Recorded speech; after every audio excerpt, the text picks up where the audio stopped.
What's up, my guy? How are you? Chilling. How you doing? I'm sitting here playing with the baby. I'm not bad. Sounds lit. Yeah. Watching some football. Yeah, you watching this the Bears game? Yeah. Oh, that was a crazy pick. Affection, thought for others, really showing other people how you want to be treated, stuff like that. Love, compassion, letting the person know that how you feel about them, really. Yeah, I mean, love is the first word that comes to mind when you really think about it. When you hear affection, I always think about, people close to me. You know, I was definitely raised that like you can't be sissy. You know, you can't be goofing around. Like, if you're acting a certain way, you'd definitely be told to stop that. I'm Rex Cuneo. I'm 26. I'm from San Diego. I'm going to SDSU right now for multimedia. Yeah, I hope to be in the designing field once I'm done. Hopefully. Yeah, definitely felt lonely while surrounded by friends, and it's not lack of effort from your friends. It can just be like what you're going through with your life. A lot of the times it's just your own unique experience where you feel like nobody really understands. I think it's definitely a little bit of both. Masculinity in our world. You're kind of raised around media that teaches you, to be strong, to be leading. So it's hard to learn how to show affection as a guy. What I really think just stops men from caring more openly or just being okay with showing affection or being comfortable with it is, reinforced social views or sorts of media or just, gender roles that we've all been, raised to expect to follow, and expectations set by our family or even what kind of family we're born into religiously. There's expectations of like what you're supposed to do, and I feel like, especially in America, but other places in the world too, there's just constant reinforcement of you being told what you need to be just because of your gender, or that you're a man, or I don't know. I like to think that I'm a good friend, and I've surrounded myself with like good friends who, we've stayed close because of connections that we've made. My friends that I stay close with, I've known for so long that it's not like anything near like weird or anything. Sometimes it's like kind of out of the blue. I'm just like, yo, what's up with you, man? What's got you feeling so good? Yeah, that was a year ago, huh? Crazy how town moves. You got a whole ass kid now. How's Towns doing? He's good. He's hanging in there. Just eating and pooping. All my friends that I normally hang out with, it usually feels like, even if I haven't seen them in a while, it feels like nothing's like really passed. You have family that will always be there for you, but there's something about a bro that you just like hear it differently from, because it's almost like they're on your level, like a good friend is. I feel like between guys, something that your relationships can be missing is that like affection. Sometimes it like, guys can just like be like too hard on like the roast or something. You're just like, what the hell, bro, was that, dude? You know me too well.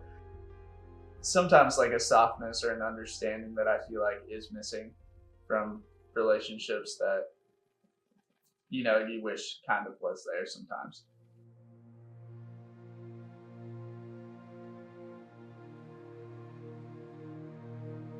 Oh, there wasn't any. It was like a lack of affection. My dad wasn't really around, and my mother was like really busy working, so there was a huge lack of affection in the household. At the ripe age of 23, 24, I had a lot of like hard lessons in life prior to that. Once I made the move from Florida to California, that's when I started doing a lot of self-reflection. Hey, my name is Camilo Molina. I am a San Diego-based visual artist. Currently, I'm 35 years old, and it took me about 35 years to finally realize how important it is to tell your friends I love you.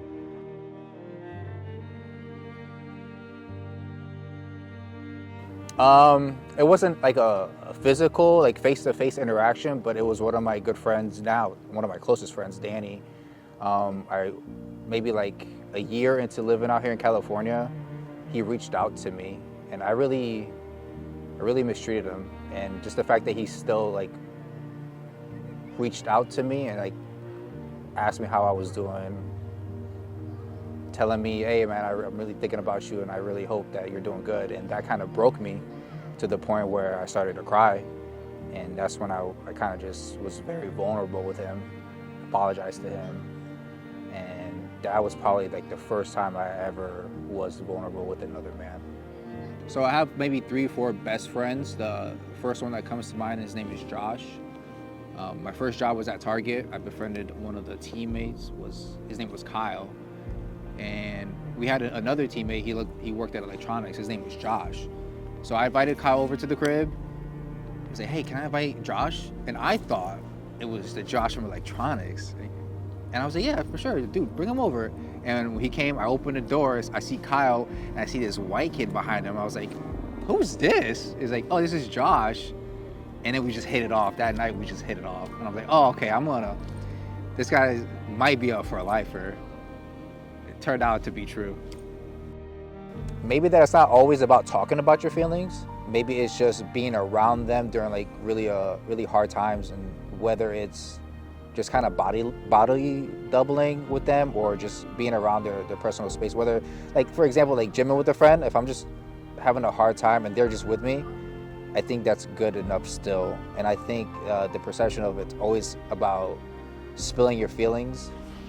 I think that's one for sure, because it's not always about talking. It's just about kind of being present with somebody and taking up the space with them. I probably think of one recently. I was really going through like an intense emotional like breakup almost, and I didn't even ask for any advice or anything. He kind of just came over and we just kind of chilled and enjoyed each other's company, and we just honestly dude, we just kind of played Magic the Gathering, the cards. And I think that's enough of like a brotherhood in a sense. Like, we don't need to talk, but I'll be here just in case you do want to talk. I was in the car with one of my close friends. His name is Malik, and I was in an argument with my girlfriend at the time, and she was waiting for me at the crib, but she was waiting for me in a way that she was waiting for me to start an argument, and it was gonna be very aggressive, and I knew it. And I was on the phone while I was in the car with Malik. I was in the passenger seat, and after I hung up, I was kind of convincing myself, like, I'm okay. I'm gonna be okay. Like, whatever's gonna happen, I'm gonna be okay. They looked me dead in my eyes. It was like, I think you're just trying to convince yourself. Like, I think you just really need to feel this out first before you do any decision. And I just looked at him back, and I just kind of started to cry. I was like, damn, you're right. I've been putting up these walls even towards myself, that I didn't allow myself to like sit back and feel these things. I'm always on the move, and that was the first time I had somebody to like grab my shoulder. It's like, listen, chill out and just feel this. And that was probably the first one. Yeah, for sure. Probably still be like a true Floridian crash out if it wasn't for Josh. I don't think I'd be in tune with my artistic side without Josh. I don't think I'd be more financially stable without Josh. I kind of owe that man, and I owe like a couple other people like everything. I don't say everything, but a good portion of what I have to their guidance. A message to him if he's seeing this right now, it's like, bro, you're like the best friend I've ever had. Like, I appreciate you. I wouldn't be who I am without him. And That's the realest shit I've ever said. And if he heard that, I'd probably be like, damn, can't believe I said that.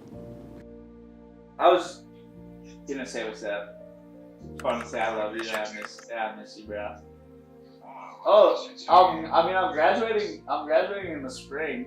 I know you have to travel with like 2 other people now. 3 other people, yeah. But if you wanted to cruise, obviously I can get you a ticket or something. That would be awesome.